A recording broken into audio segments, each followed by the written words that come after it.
Hi, I'm Ashley, And I'm Thomas. and this is an EPiC Online internal training video. In this video, we will be looking at compliance. Before a session, you cannot cancel or reschedule any session with less than 4 hours notice. If you have an emergency and need to do so, you need to inform the monitoring team on Skype. Your location needs to have previously been cleared by the IT department, and make sure it looks clean and professional looking. Before your session, make sure all your cell phones are also turned off, that your doors are closed, and that there are no interruptions. We also need you to be very conscious that this is a professional environment. So, please be clear of little kids running around, other people in the household, passing by behind you and all that kind of stuff. Most of our students are, working in corporate companies, so we need to make sure we're on their level of expectation. Make sure to check your grooming as well. Present yourself as if you're going to the office.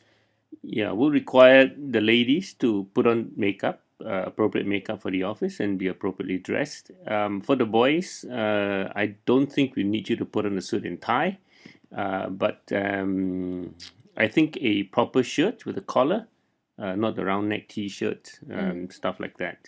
Just be very conscious about this. We need to project a certain image to our students and our clients. And make sure your headset is ready to be used as specified by the IT department.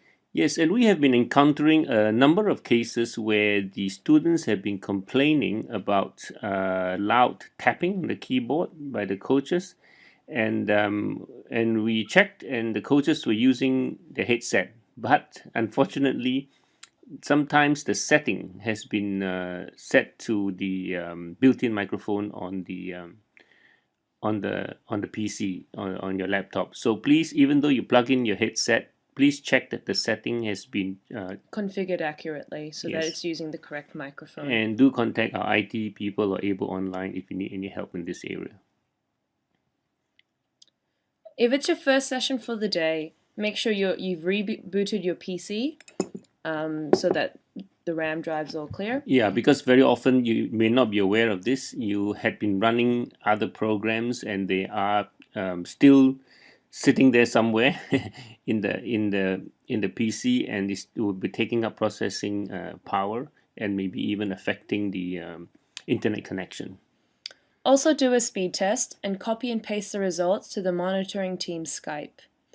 And make sure your recorder, whether it be for Skype or Google Hangouts, etc., is working.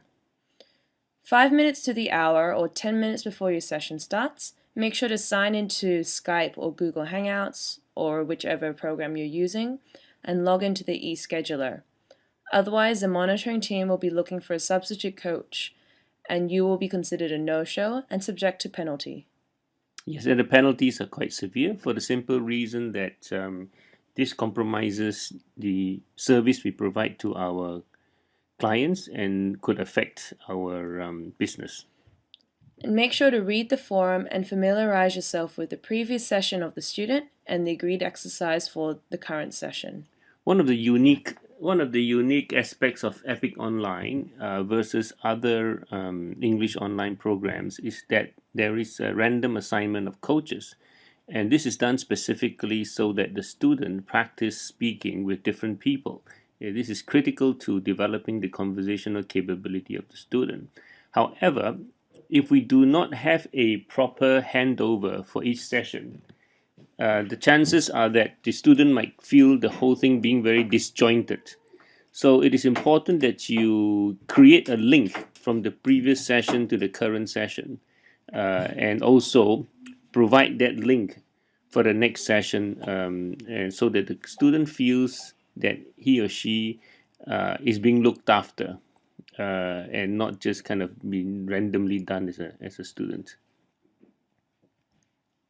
During your session, make sure the recorder is turned on and actually recording. Yeah, because otherwise we do not have any evidence of you having done the session. And secondly, if there's any issue with the session which the student say makes a note about, or passes a comment about, there's no way for us to check. And if there's no way for us to check, we have to assume that the student is correct and this might compromise, yeah, you as a coach. Turn on your webcam to greet the student. You want to create a bit of rapport, and it's important that we maintain a face-to-face effect with our sessions. Yeah, because this is what we sell EPiC as, is in one-on-one, face-to-face online English coaching. So the face-to-face part is important. However, with permission of the student, you can turn off the webcam if connection quality is not satisfactory. but we would require you to at least have the camera on to say hello to the student, and at the end to turn it on to say goodbye. During the session, make sure you review the previous session. Again, creating the link, making the student feel that he's being looked after, or he or she is being looked after. And then do the activity that is posted in the forum for the session. When it comes towards the end of the session, with your feedback, make sure you praise strengths and identify weaknesses, and recommend activities outside of EPiC Online sessions. We do have a separate video on giving appropriate feedback, because we do tend to get feedback from students that say the coaches give feedback that is too general. You need to make sure there's that it's directed to the student and that it's a little bit more specific. That's right. The complaints, we have had some complaints from students that they get the canned sort of feedback. So you have to be very specific, so that the student feels that he or she is being considered specially. Discuss and agree exercises for your next session and send links to confirm. Yeah, the student, so that the student has a chance, if he or she wants to actually preview the links for the next session, but this is not a requirement for them to do so. And then send the link for evaluation and wait for the student to confirm that the evaluation has been completed. In the case of a choppy connection, noise, static, and regularly dropped connections, the monitoring team has to be informed and you must follow their instructions. If the call is dropped more than 4 times, it needs to be rescheduled. Yes, the monitoring team is the final decision maker regarding go or no go on the session and what to be done. Because we have to follow certain protocol, and also, again, we have made certain commitments to our clients on the way we run our sessions. So please do abide by the instructions given by the monitoring team. Post-session, make sure to post in the forum within 6 hours after completion of the session and according to the set format. Sometimes there are concurrent sessions being done, so there's a separate procedure for this, and I think there will be a separate video for this. Students might be doing concurrent sessions one after another.